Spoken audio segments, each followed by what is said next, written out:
Hello everyone, Zenshin Cosplay here with a new video for you. I've been working on the glove armor of my Gepard cosplay, so today we will take a look on how to make it. Hands are always a bit difficult to make, because every hand is different. So for this build I did not start by making a template, I just drew something on paper and cut it out until it looked good to me.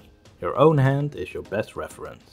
I have digitalized my drawings and made a template out of it though, so you can find that in the description of this video. Please note that this template might not fit your hand and you will have to adjust or scale it. Now let's start by making the back of the hand. Trace the two back plate patterns onto the foam and cut them out. I'm using 5mm EVA foam for both of these pieces. Also cut out the 4 diamond shapes. I cut these out of 10mm EVA foam. Now let's make these diamond shapes into pyramids using a Dremel. First cut off some pieces using your box cutter. Then Dremel the two areas you cut into the smooth surfaces. Now we have to split the two surfaces up by Dremeling down the middle of the pyramid. Then connect the corners and smoothen out the 4 surfaces that are created by this, and it's done. If you are not confident in making it with a Dremel, you could also make it by gluing 4 pieces of 2mm EVA foam together. Now let's put the back plate together. Start by gluing the 2 big pieces together. Make sure to check a reference on which side to glue, so you won't glue the wrong side like I'm doing here. Reinforce the back with a piece of scrap foam. This is so you can glue the pyramid shapes onto it. I used 5mm foam here, but using 2mm foam might be better. Now glue the pyramid parts into place and the back plate is done. Because I glued it wrong, I took it apart later, and I decided I wanted to make the build a little more detailed. So I cut out another piece of the back plate and glued it onto the other one. You could also just use 10mm foam instead of gluing the 2 pieces together, of course. After gluing, you can bend it into shape. Now make some markings onto the foam, which are going to be the cutting lines. Before cutting the marking, I round the edges of the foam with a Dremel and make the back of it a bit thinner. Cut out the markings with a box cutter and Dremel it smooth afterwards.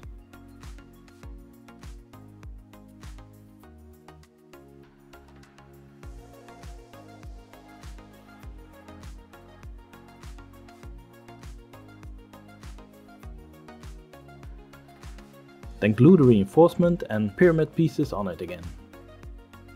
If you use 2mm foam for the reinforcement, you probably don't have to Dremel a lot of material off. Because mine is 5mm, it's a bit thick and I Dremel it so you won't see it later. And then it's done again. I made another mistake here though. I made the details in reverse of what it should have been making, but it looks pretty okay in my opinion, so I decided to leave it like this. Next up is the thumb. This piece is pretty straightforward if you have a template. Just cut it out and put it together. I Dremeled it afterwards to make it fit my hand more closely. You can use 2mm or 5mm foam here, it doesn't really matter.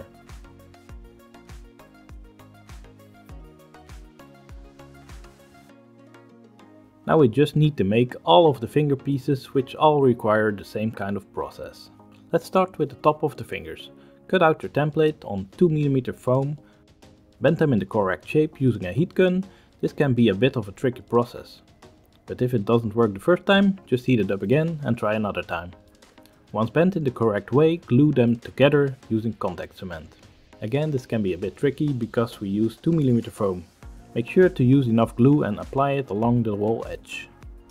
If it gets a bit messy, that doesn't matter much, because we can Dremel the glue off using a Dremel later. Do the same for the other fingers, but make sure to adjust the template to fit your finger. For some of the fingers I also made a cut in the front, so it fits tighter around my finger. Once done, it should look a little bit like this. Now let's move on with the back part of the finger. This part is just 2 pieces of foam glued together under a slight curve to make it slope upwards. I made these to not fully cover your finger, because I want my hand to be able to move. I will show this later in the video. You can now finish the thumb by gluing these pieces together with the top piece. I used some elastic band in between the parts to hold them together. When you cut the elastic band, you can use a lighter to melt the edges so it won't tear as fast. I also used the elastic band on the back piece of the thumb. so it's a little bit more flexible.